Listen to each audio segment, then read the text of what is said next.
तो हेलो एसेल का पार्ट 5 है जिसमें बहुत सारे टॉपिक के बारे में पढ़ेंगे। तो चलिए शुरू करते हैं। सबसे पहला टॉपिक हमारा सेल वॉल। तो सेल वॉल क्या क्या करता था, अभी हमने पिछले लेक्चर में देखा था कि जो सेल इनवलॉप होता सबसे बाहर होता है ग्लाइकोकैलिस, फिर उसके अंदर होता है सेल वॉल, फिर उसके अंदर होता है सेल मेम्ब्रेन। तो इसके जो बीच में मतलब ग्लाइकोकैलिक्स और सेल मेम्ब्रेन के जो बीच में पाया जाता है वो होती है सेल वॉल। तो सेल वॉल हमारा क्या क्या काम करता है, सबसे पहले देखो प्रोवाइड करती है स्ट्रक्चरल सपोर्ट। स्ट्रक्चरल सपोर्ट का मतलब जैसे होगा ये सेल है, ठीक है, सेल को बाहर से सपोर्ट करेगी ताकि वो क्या करे, अच्छे से बनी रहे, ठीक है। फिर उसको शेप देगी, मतलब जिस प्रकार का सेल वाल होगा, जिस प्रकार का सेल वाल हो जाएगा उसी प्रकार की हमारी सेल बन जाएगी। फिर इसके अलावा क्या करती है, प्रिवेंट करती है कोलैप्सिंग एंड बर्स्टिंग से। मतलब कोलैप्सिंग का मतलब हुआ वो अंदर पिचक ना जाए, तो उसको पिचकाने से बचाने के लिए हमारी सेल वाल हेल्प करती है। तो हमने क्या पढ़ा, जो सेल वाल होती है सबसे पहली चीज़ क्या करती है, प्रोवाइड करती है स्ट्रक्चर सपोर्ट, इसके अलावा हमारी शेप देती है और कोलैप्सिंग और बर्स्टिंग से बचाती है। अब आते हैं उसके बाद बात करते हैं सेल वॉल ऑफ बैक्टीरिया। तो जो बैक्टीरिया की सेल वॉल होती है वो हमारी पेप्टिडोग्लाइकन के मिलकर बनी होती है। पेप्टिडोग्लाइकन, तो पेप्टिडो, देखो पेप्टिडो का मतलब होता है कि पेप्टिडोग्लाइकन, तो देखो पेप्टिडो का मतलब होगा अमीनो एसिड, ग्लाइकन का मतलब होगा कार्बोहाइड्रेट। तो क्या होती है ये हमारी जो बनी होती है, जो पेप्टिडोग्लाइकन होती है दो मॉडिफाइड शुगर से और अमीनो एसिड से मिलकर बनी होती है। इसमें जो दो मॉडिफाइड शुगर होते हैं और हमारे नाग और नाम होते हैं। नाग का पूरा नाम होता है एन एसिटाइल ग्लूकोसामाइन होता है और इसका पूरा नाम होता है एन एसिटाइल म्यूरामिक एसिड होता है। तो हमने क्या पढ़ा, हमने पढ़ा कि जो सेल वॉल ऑफ बैक्टीरिया होती है पेप्टिडोग्लाइकन की बनी होती है। जो पेप्टिडोग्लाइकन होती है वो हमारी क्या दो मॉडिफाइड शुगर से मिलकर बनी होती है, प्लस अमीनो एसिड बीच बीच में होता है। जो दो मॉडिफाइड शुगर होते हैं उसमें सबसे पहला होता है नांग, दूसरा होता है नाम। नांग में आ जाएगा एन एसिटाइल ग्लूकोसामाइन और नाम में आ जाएगा N acetyl muramic acid. Next बात करते जो दो बोथ आर लिंक, मतलब ये जो नाग हो एक मोलिक्यूल हो गया और नाम होगा, इस तरह काफ़ी सारे जुड़ते हैं तब हमारा क्या पेप्टिडोग्लाइकन बनता। तो इन दोनों के बीच में कौन सा लिंकेज पाया जाता है क्वेश्चन आ सकता। तो इन दोनों के बीच में हमारा बीटा 1,4 लिंकेज पाया जाता, बीटा 1,4 लिंकेज, ठीक है। यस। और अमीनो एसिड क्या करती है, अमीनो एसिड इस तरह मान लो एक क्रॉस लिंकेज, तो अमीनो एसिड इस तरह क्रॉस लिंकेज का काम करती है। तो अमीनो एसिड क्या करती है, क्रॉस लिंकेज बनाती है, ठीक है। ये जैसे मान लो ए हमारा क्या होगा, एक एक हमारा नाग होगा, दूसरा नाम होगा, नाग और नाम, तो इन दोनों के बीच जो बॉन्ड पाया जाएगा हो जाएगा बीटा 1,4। एक हमारी ये देखो ए हमारी एक चेन हो गई, दूसरी चेनें होगी। अब दोनों चेन को आपस में जोड़ने का काम कौन करेगा, हमारा अमीनो एसिड। तो अमीनो एसिड क्या बना देंगे, क्रॉस लिंकेज बनाने का काम करते हैं।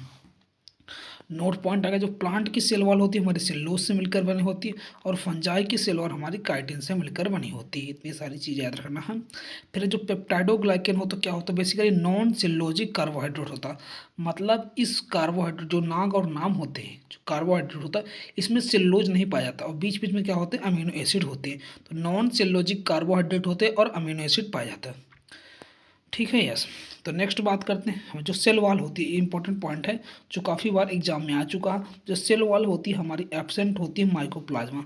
माइकोप्लाज्मा में हमारी सेल वॉल नहीं पाई जाती। इस कारण जो पेनिसिलिन होता है उसमें इफेक्ट नहीं करता, क्योंकि जो पेनिसिलिन होता है वो अमीनो एसिड का जो क्रॉस लिंकेज उसको तोड़ने का काम करता है। तो पेनिसिलिन का इफेक्ट माइकोप्लाज्मा में नहीं पाया जाता। क्यों, क्योंकि माइकोप्लाज्मा में हमारी सेल वॉल नहीं पाई जाती। इंपॉर्टेंट क्वेश्चन काफ़ी बार आ चुका है, इसको याद रखिएगा, जो एक्सपेक्टेड है 2026 के लिए। तो सेल वॉल जो एब्सेंट होती है माइकोप्लाज्मा में, माइकोप्लाज्मा एब्सेंट होती है, इस कारण उसमें पेनिसिलिन का इफेक्ट नहीं होता। जो हमारी पेनिसिलिन होती है वो क्या करती है, क्रॉस लिंकेज को तोड़ने का काम करती है। दूसरा होता है लाइसोजाइम। लाइसोजाइम एक ऐसा एंजाइम है जो बैक्टीरिया सेल वॉल को तोड़ देती है। बैक्टीरिया सेल कैसे तोड़ देगी, अभी हमने पढ़ा कि क्या पढ़ा था, जो नाग होते हैं और नाम इन दोनों को जोड़ने का काम कौन करता है, बीटा 1,4 लिंकेज जोड़ता है, उसी को तोड़ देता है हमारा लाइसोजाइम। इसका हम कह सकते हैं लाइसोजाइम क्या डिस्ट्रॉय करता बीटा 1,4 लिंकेज को। इस प्रकार बोल सकते हैं हम कि बैक्टीरिया सेल वॉल को डिस्ट्रॉय करता लाइसोजाइम एंजाइम। अब आते हैं type of bacteria on the basis of cell envelope, मतलब उसका सेल इनवेलप कैसा है उस हिसाब से बैक्टीरिया का क्लासिफिकेशन दो होता है। एक होता है हमारा ग्राम पॉजिटिव बैक्टीरिया, दूसरा होता है ग्राम निगेटिव बैक्टीरिया। ग्राम पॉजिटिव ऐसे बैक्टीरिया होते हैं, पॉजिटिव का मतलब ऐसी चीज़, जैसे हमने क्या किया, किसी भी बैक्टीरिया को हमने स्टेन का मतलब वो कलर किया। अब कलर हम उसको छुड़ाएंगे, जब हम उसका कलर छुड़ाएंगे अगर वो उसका कलर छूट जा रहा है तो हो जाएगा ग्राम नेगेटिव। अगर उसका कलर है मतलब पॉजिटिव इम्पैक्ट आ गया उसको स्टेन से, तो उसे बोलेंगे, हम क्या बोलेंगे, ग्राम पॉजिटिव वेक्टर। मतलब जो ये रिटेन करते, रिटेन का मतलब जो कलर किए रहते हैं वो हो जाएंगे हमारा ग्राम पॉजिटिव वेक्टर। जो कलर निकाल देते हैं वो हो जाएगा ग्राम नेगेटिव बैक्टीरिया। सिंपल सी बात। फिर हमने पढ़ा जो ग्राम स्टेनिंग, जो मतलब जिससे कि जिसकी सहायता से हम क्या करते हैं, बैक्टीरिया को कलर करते हैं, वो एक टेक्निक है। इस टेक्निक को बैक्टीरिया से इस टेक्निक से हम क्या करते हैं, बैक्टीरिया को स्टेन करते हैं। और इसको किसने डेवलप किया था, क्रिश्चियन ग्राम ने डेवलप किया था। तो हमने क्या पढ़ा, ग्राम स्टेनिंग एक टेक्निक है जिसकी सहायता से हम बैक्टीरिया को स्टेन करते हैं, और इसको डेवलप किया था क्रिश्चियन ग्राम नामक के साइंटिस्ट ने। ठीक है, तो ग्राम स्टेनिंग एक टेक्निक है जिसको डिस्कवर किया था, जिसको डेवलप किया था ग्राम स्टेनिंग नाम के, या फिर कह सकते हैं क्रिश्चियन ग्राम नाम के साइंटिस्ट ने। अब आते हैं कैसे हम स्टेन करते हैं। तो स्टेन करने के लिए हमसे सिंपल पॉइंट देखते हैं हम। तो जैसे ग्लास की स्लाइड ले मान लेते हैं, ग्लास की स्लाइड है, इसमें हमने बैक्टीरिया को रख लिया। अभी ये देखो ग्लास के स्लाइड में है बैक्टीरिया, तो हमको नहीं दिखेंगे।